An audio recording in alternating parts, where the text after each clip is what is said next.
Dear teachers, welcome to JS in English Learning. We are with Unit 3 of the revised PGTRB syllabus, and we are discussing William Wordsworth's Ode Intimations of Immortality from Recollections of Early Childhood.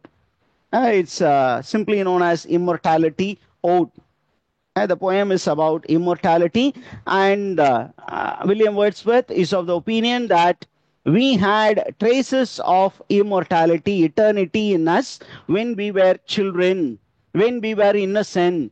But once we started gathering knowledge, we lost that eternity or immortality. Immortality நம்மிடம் இல்லாமல் போனது. ஏன் அப்படின்னா நமக்கு அறிவு வந்தது. அறிவு வந்தோன்னா அறிவோடு நிறைய மைண்ட்ல நிறைய பிரச்சனைகளும் வந்துச்சு. அப்ப நம்ம என்ன பண்ணிட்டோம்? our mind became clouded and we forgot about the divine reality. இப்போ நம்ம the speaker of the poem is an adult. அவர் ஒரு adult, ஒரு matured adult, and he is a man in the materialistic world. அவர் வந்து இந்த materialistic வேர்ல்டில் இருக்கக்கூடிய ஒரு மனிதன். அவருக்கு பணம் தான் எல்லாம், பேர் புகழ் அதை பத்தி மட்டும் யோசிக்கக்கூடிய மனிதன். அப்படிப்பட்ட ஒரு மனிதன் என்ன பண்றாரு? இந்த சிட்டியில இருந்து திருப்பியும் அவர் வாழ்ந்த அந்த ஒரு கண்ட்ரி சைடுக்கு ஓடி வந்து அந்த இயற்கையோடு என்ன பண்றாரு? திருப்பியும் கொஞ்ச நேரம் நின்று சின்ன வயசுல நம்ம எப்படி இருந்தோம், இப்ப எப்படி மாறி போயிட்டோம் அப்படின்னு அந்த சேஞ்சை பத்தி மெடிடேட் பண்ற மாதிரி தான் இந்த போயம் அமைக்கப்பட்டிருக்கு. ஸ்டான்ஸா நம்பர் 4ல பாருங்களேன், ரொம்ப அழகா த adult speaker is addressing nature. என்ன சொல்றாரு? நான் சின்ன பையனா இருந்தபோது I listened to your invitation, but now you are calling me, but I'm not able to respond to you as I used to respond when I was a child. அதனாலதான் ஓப்பனிங்கே ஒரு apostrophe ஒரு அழகா சொல்றாரு. ஓப்பனிங்லே ஒரு அழகான ஃபிகர் ஆஃப் ஸ்பீச் பயன்படுத்துறாரு. என்ன இது? It's call apostrophe. Okay, it's an address to nature. He is addressing nature as ye blessed creatures. Nature வந்து ஒரு blessed creature அப்படிங்கிறாரு. It's a living reality. How does the poet see nature? Wordsworth sees nature as a living reality. நிறைய பேர் அப்படி பாக்குறது இல்ல. ஒரு living ரியாலிட்டியை நம்ம பார்த்தோம்னா நம்ம என்ன பண்ண மாட்டோம்? அதை வந்து துன்பப்படுத்த மாட்டோம், அதை வந்து பயன்படுத்த மாட்டோம். We have objectified everything. We are in a consumeristic culture. பயன்பாட்டியல் பயன்பாட்டியல் அந்த மைண்ட் செட்ல தான் நம்ம இருக்கோம். எதா இருந்தாலும் நம்ம பயன்படுத்தணும், நம்ம சந்தோஷமா இருந்தா போதும். நேச்சரை வந்து ஒரு உயிருள்ள ஒரு ஜீவனாக பார்த்தோம் அப்படின்னு சொன்னா நம்ம வந்து என்ன பண்ண மாட்டோம்? அதை அழிக்க மாட்டோம். அதுதான் இங்க சொல்றாரு. Ye blessed creatures, you are a blessed one. You called me when I was a little baby, when I was a little boy. I have heard the call, ye to each other make. Nature was talking to the other creatures in nature. இயற்கையில இருக்கக்கூடிய ஒவ்வொரு ஜீவராசியும் மற்ற ஜீவராசிகளோடு பேசிக்கொண்டிருந்தது, அளவலாவி கொண்டிருந்தது. சின்ன பையனா இருக்கும்போது நான் அதெல்லாமே கேட்டு ரசிச்சுக்கிட்டு இருந்தேன். I see the heavens laugh with you in your jubilee. சொல்றாரு, you were happy and heaven was also happy. Okay, you were in a feast. இயற்கையே வந்து ஒரு அழகான ஒரு செலிப்ரேஷன் மூட்ல இருந்துச்சு. அந்த செலிப்ரேஷன் மூடை என்னால அப்ப உணர முடிஞ்சிச்சு நான் சின்ன பையனா இருக்கும்போது. ஆனா இப்ப என்னால உணர முடியல. நான் சின்ன பையனா இருக்கும்போது I felt that my heart is a place where your festival was conducted. What is the place for the festival of nature? Where does nature hold its feast? நமக்கு ஃபீஸ்ட்னா ஒரு மண்டபம் வேணும். ஆனா இயற்கைக்கு மண்டபம் எது அப்படின்னு கேட்டீங்கன்னா ஒரு சிறு குழந்தையினுடைய உள்ளம் மட்டுமே. அப்ப அந்த குழந்தையுடைய உள்ளத்துல தான் அந்த இயற்கை வந்து ஒரு அழகான ஒரு ஃபங்க்ஷன் கண்டக்ட் பண்ணிக்கிட்டு இருந்துச்சு. எல்லாமே பாத்தீங்கன்னா ஒரு அழகான ஒரு imagery, beautiful description that the author is attempting. My head hath its coronal. Coronal அப்படின்னா crown. என் தலை ஃபுல்லாமே, என் மண்டைக்குள்ளர எதுதான் நிரம்பி இருந்தது? அழகின் சிரிப்பு தான் நிரம்பி இருந்தது. நான் இயற்கையை மட்டுமே யோசிச்சுக்கிட்டு இருந்தேன் சின்ன பிள்ளையா இருக்கும்போது. வேற எதுவுமே என் மைண்ட்ல இல்ல. The fullness of your bliss, I feel it all when I was a baby, when I was a little boy. But what happened? இப்படி நல்லா போயிட்டு இருந்த டைம்ல one fine day, oh evil day, he is calling the day when he was introduced to the knowledge of the world. Oh evil day, I were sullen, I became ill-tempered, I started brooding because I was put into school. நான் ஸ்கூலுக்கு போனேன், பக்கத்துல நிறைய பேர் instruction கொடுக்க ஆரம்பிச்சாங்க. அப்ப அந்த இன்ஸ்ட்ரக்ஷன் வாங்க வாங்க எனக்கு அந்த நாலேஜ் ரெல்குள்ளர போகும்போது நான் என்ன பண்ணிட்டேன்? I have detached myself from nature. Is the idea clear, teachers? ஒரு காலத்துல நமக்கு நேச்சர் மட்டும்தான் ஆசிரியர். We were in a exploratory state. Exploratory state. Sigmund Freud speaks about developmental psychology. The various stage where the child starts to explore. எப்போ அந்த child அந்த innocence போகுது அப்படின்னா, when the adult intervenes and says, சீச்சி அதெல்லாம் தொடாத, இது அசிங்கம் அப்படின்னு சொல்லி ஒரு சில விஷயங்களை அந்த ஜெனிட்டல் ஆர்கன், ஜெனிட்டாலியாவுடைய எக்ஸ்ப்ளோரேஷன் ஸ்டேஜ்ல இந்த குழந்தை டச் பண்ணும், அப்புறம் அதுவே விட்டுரும்னு வச்சுக்கோங்களேன். ஆனா பெரியவங்க என்ன பண்றாங்க? உள்ள போயிட்டு அவங்க ரொம்ப நாலேஜ், இதெல்லாம் தொடக்கூடாது, தப்பு அப்படிங்கிற மாதிரி தெரிஞ்சுக்கிட்டு அவங்க வந்து சின்ன குழந்தைய வந்து என்ன பண்றாங்க? கரெக்ட் பண்றாங்க அந்த மைண்டை. சீச்சி அதை டச் பண்ணாத, அங்க போய் அதை வந்து கை வைக்காத, இங்க கை வைக்காதுன்னு சொல்லும்போது அந்த குழந்தை என்ன பண்ணுது? ஓஹோ, பெரிய ஆட்கள் இருக்கும்போது நம்ம கை வைக்க கூடாது, திருட்டுத்தனமா அந்த இடத்துல கை வைக்கலாம். ஓகே, அப்படிங்கும்போது the child learns how to become corrupted. அப்ப என்ன சொல்றாரு? When knowledge stepped in, I became evil. The earth was still adoring. The May morning was still sweet. But what happened? I did not care for it. Are you there, children? Are you there, teachers? Did you understand? Concept புரிந்ததா? எதை சொல்லிட்டு வந்துட்டு இருக்காருன்னு? ஒரு காலத்துல எனக்கு எல்லாமே ரொம்ப அப்பீலிங்கா இருந்தது. ஆனா இன்னைக்கு நான் grown up, I have become knowledgeable, and there are children who were calling to me from all sides. In a thousand valley far and wide, fresh flowers are there around me, and the babe leaps up on his mother's arm. அழகா சொல்றாரு. இந்த இயற்கையை பார்க்கும்போது ஒரு அம்மா கையில ஒரு குழந்தை துள்ளி குதிப்பதை போல ஒரு காட்சி எனக்கு தெரியுது. Okay, he is describing nature in terms of family and family relationship. He says, I hear with joy, I hear. நான் கேட்கறது எல்லாமே அழகான மியூசிக். பட் என்ன ஆகுது? நான் வந்து அந்த மியூசிக் என்ஜாய் பண்ண முடியாத மாதிரி ஒரு பாவி ஆயிட்டேன். A single field which I have looked upon, both of them spoke of everything that is gone. The pansy at my feet. Okay, pansy, P-A-N-S-Y. What do you mean by that? Abdina, it's a beautiful flower, a flowering plant. என் காலுக்கு கீழே இருக்கு. ஒரு காலத்துல இந்த flower was appealing to me. அதை பார்த்து அப்படியே உட்கார்ந்து பார்த்துக்கிட்டே இருந்தேன். ஆனா இன்னைக்கும் என் காலில் அந்த ஃப்ளவர் இருக்கு. நான் அந்த ஃப்ளவரை பெருசா கண்டுக்கிறது இல்லை. And now comes the rhetorical question. எங்க நீ போயிட்ட? Whither is fled the visionary gleam? நான் சின்ன பையனா இருக்கும்போது I was a visionary. Okay, I had a tool with me with which I saw everything to be great. Everything was spiritual. என்கிட்ட ஒரு visionary gleam இருந்தது. gleam அப்படின்னா ஒரு light இருந்தது. என்கிட்ட ஒரு டூல் இருந்தது. அந்த டூல் எங்கோ என்னை விட்டு போயிடுச்சு. எங்க போயிடுச்சு? Where is it now, the glory and the dream? இன்னைக்கு எனக்கு கனவு காண்றதுக்கே நேரம் இல்லை சார். அப்படியே கனவு வந்தா அது வந்து நைட் மேரிஷ் ட்ரீமா இருக்கு. ரொம்ப டிஸ்டர்பிங்கா பெயின்ஃபுல் ட்ரீம்ஸா தான் இருக்கு. இந்த பிளஷரபிள் ட்ரீம்ஸ் எல்லாம் இல்ல. I am no more a visionary. When are you a visionary? When you are happy, you are a visionary.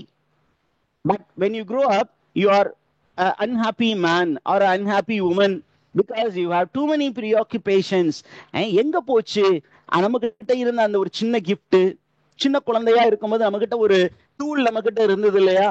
the tool to dream, the tool to enjoy nature, now it has gone away அப்படின்னு சொல்லிட்டு the author speaks about a faculty which he has lost as he grows up. Did you get that idea, teachers? The poet mourns a faculty that he has lost.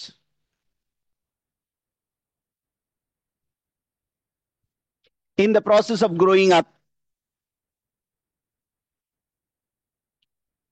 What is that faculty? என்ன அந்த faculty என்ன faculty அப்படின்னா it is called curiosity. நம்ம சின்ன பிள்ளையா இருக்கும்போது ரொம்ப கியூரியஸா இருப்போம். The faculty of awe. We try to look at everything with awe. The faculty of wonder. Okay. இதெல்லாம் நம்ம கிட்ட இருந்துச்சு. The ability to imagine. Imagination அப்படிங்கிற ஒரு டூல் நம்ம கிட்ட இருந்தது. ட்ரீமிங் அப்படிங்கிற ஒரு டூல் இருந்தது. கற்பனை பண்ணி பாக்குறது. அந்த பறவை மேல பறக்குது, நம்மளும் பறவை மாதிரி இருந்தா எப்படி இருக்கும் அப்படின்னு உட்கார்ந்து பார்த்துக்கிட்டே இருக்கிறது. Okay, that ability is now lost when you are an adult, when I am an adult. You get this idea, teachers, in this particular stanza? It's a long stanza. Shall we go to the next one?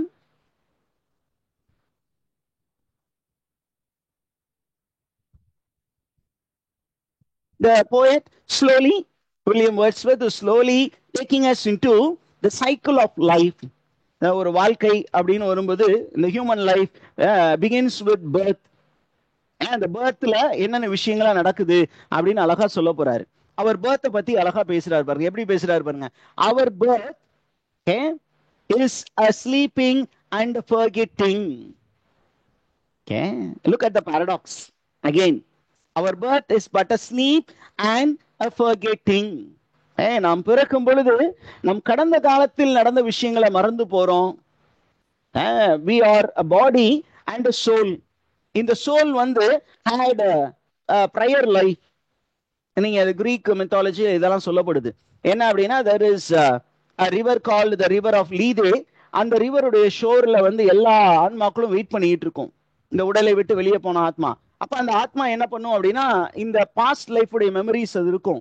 ஆனால் அந்த லீதே அப்படிங்கிற ரிவருக்குள்ள விழுந்து அக்கறைக்கு ஏறும் பொழுது it will forget all the attachments of the previous life and it will be prepared to enter into another body. So our birth is but a sleep and a forgetting அப்படிங்கிற ஒரு concept. Did you understand that, teachers? It's a kind of sleep. Every time we sleep and we wake up fresh. அப்படி ஃப்ரெஷ்ஷா எந்திரிச்சோம்னா we are still childlike. If we don't wake up fresh, then we have lost our innocence ன்னு அர்த்தம். தூங்கி முழிக்கும் போது ஃப்ரெஷ்ஷா எந்திரிக்கிறோம், mind ஃப்ரெஷ்ஷா இருக்கு அப்படின்னா இன்னமும் நம்ம குழந்தை மாதிரி இருக்கோம். இல்லை அப்படின்னா நம்ம அந்த குழந்தைக்கான எல்லா எபிலிட்டியும் லூஸ் பண்ணிட்டோம் அப்படின்னு அர்த்தம். Now the author speaks about what happens at childbirth அப்படிங்கும்போது when the child is born, along with the birth of the child, a soul is also born into a child. ஒரு குழந்தையோடு ஒரு ஆத்மாவும் பிறப்பெடுக்கிறது. அந்த ஆத்மாவை பத்தி சொல்றாரு பாருங்க. We are not just our bodies, we are also a soul and a body. Is the concept clear? A human being is a composite of two realities. Human being வந்து is a combination of two reality. What are the two realities? Matter and spirit. இந்த மேட்டரை வந்து நம்ம என்னன்னு சொல்றோம் அப்படின்னு கேட்டீங்கன்னா matter and spirit. Matter பிளஸ்ன்னு போடணும் இல்லையா? Matter plus spirit. இந்த இதை வந்து நம்ம கொஞ்சம் மாடர்னா சொல்லணும்னா we call it sprite ன்னு வருதா? Okay, we call it as flesh and we call it as flesh and soul. இது ரெண்டுடைய காம்பினேஷன் தான் மனிதன். அப்ப நம்ம என்ன சொல்றாரு பாருங்க, அழகா சொல்றாரு. when we are born, along with the body, a soul is also born, and the soul is life's star. It's a guiding principle. What is the guiding principle for a human being?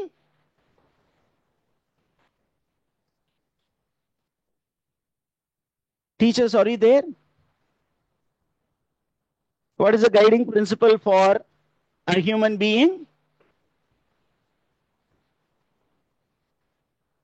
Soul. The soul. அப்ப soul பத்தி அப்படியே ஒரு few lines எழுத போறாரு. Our life star hath had everything, everywhere it's setting and come from afar. இந்த soul வந்து எங்க இருந்து வருது அப்படின்னா ரொம்ப தொலைவுல இருந்து வருது. எங்க இருந்து வருது அப்படின்னு நம்மளால கண்டுபிடிக்க முடியாது.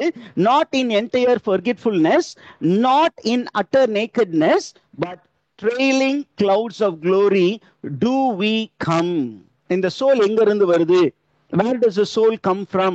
அப்படின்னா the soul comes from the divine. This is a concept. Where does the soul comes from? Soul comes from the divine. அப்ப நம்ம சின்ன குழந்தையா இருக்கும்போது இந்த soul வந்து ரொம்ப வைப்ரண்டா இருக்கும். So we have trace of immortality with us. Okay, so the soul is from God and from God. God is our home.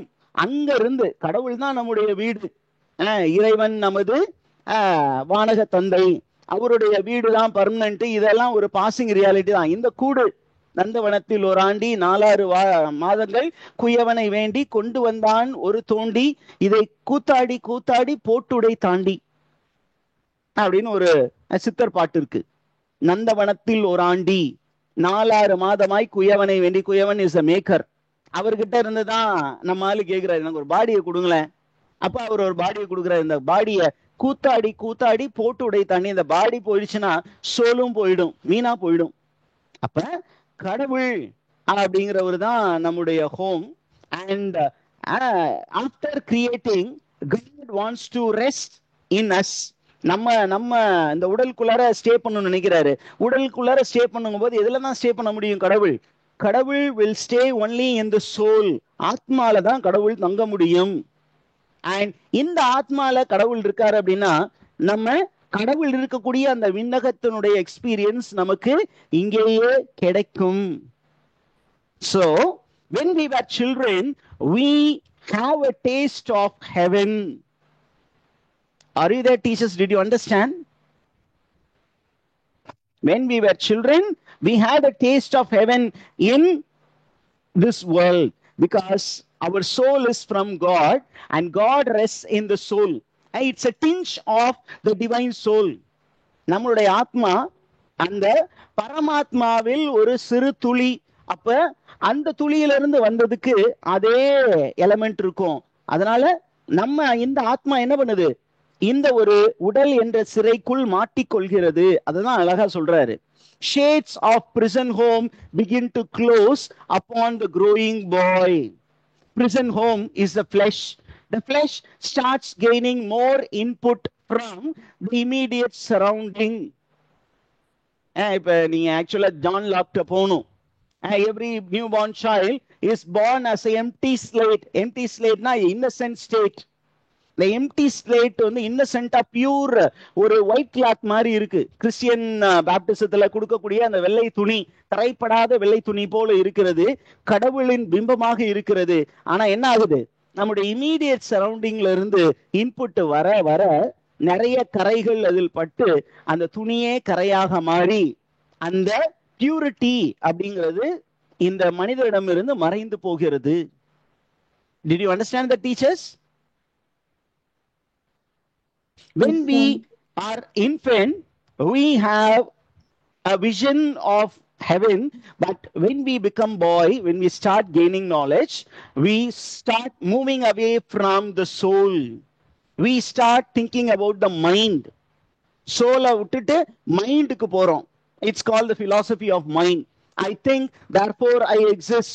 Because I was created, I exist ன்னு இருந்தது. அது ஒரு கான்செப்ட், அது ஒரு காலம். என்னை கடவுள் படைத்தார், அதனால நான் உயிர் வாழ்கிறேன்னு யோசிச்சு கடவுளை நோக்கி நம்முடைய போக்கஸ் இருந்துச்சு. கடவுளை நோக்கி கடவுளை எப்படி தெரிஞ்சுக்கலாம் அப்படின்னா கிறிஸ்டியானிட்டி தெளிவா சொல்லும். ஏன் படைத்த பொருட்களை பார்த்து கடவுளை தெரிந்து கொள்ளலாம், அல்லது வேதத்தை வாசித்து கடவுளை தெரிந்து கொள்ளலாம். ரெண்டு possibility.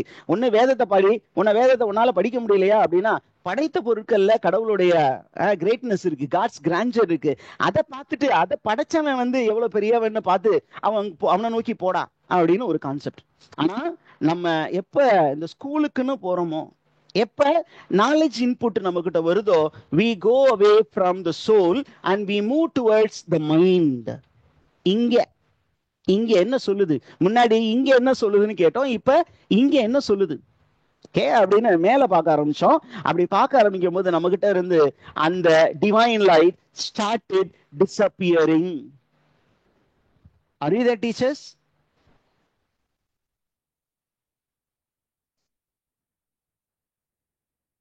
Okay, now look at the image that the author is giving. As slowly the light is fading, the youth இருக்கும்போது அந்த process தொடங்குச்சு. But when the boy became an adult, hey, what happened? And he was moving farther away from the light. He was moving away from the origin அப்படிங்கும்போது eastern சைட்ல இருந்து வெஸ்டை நோக்கி போறான். Eastern side, western side. East refers to spirituality, west refers to materialism. Are you there, teachers? East refers to spirituality, west refers to materialism. East refers to the soul, west refers to the mind. நம்ம இந்த சோல்ல இருந்து மைண்டை நோக்கி போய்கிட்டு இருக்கோம். இந்த மைண்டை நோக்கி போகும்போது என்ன ஆகுது அப்படின்னு கேட்டீங்கன்னா, we are worried about the common day, everyday happening. அன்றன்று உள்ள உணவுக்கான தேடல் ரொம்ப அதிகமாகுது. இந்த உடலுக்கான தேடல், இந்த உடலுக்கான பசி, இந்த அறிவு தேடல் பசி அதிக வரும்போது we forget the soul. This is the main idea in stanza number 4. Did you get that, teachers?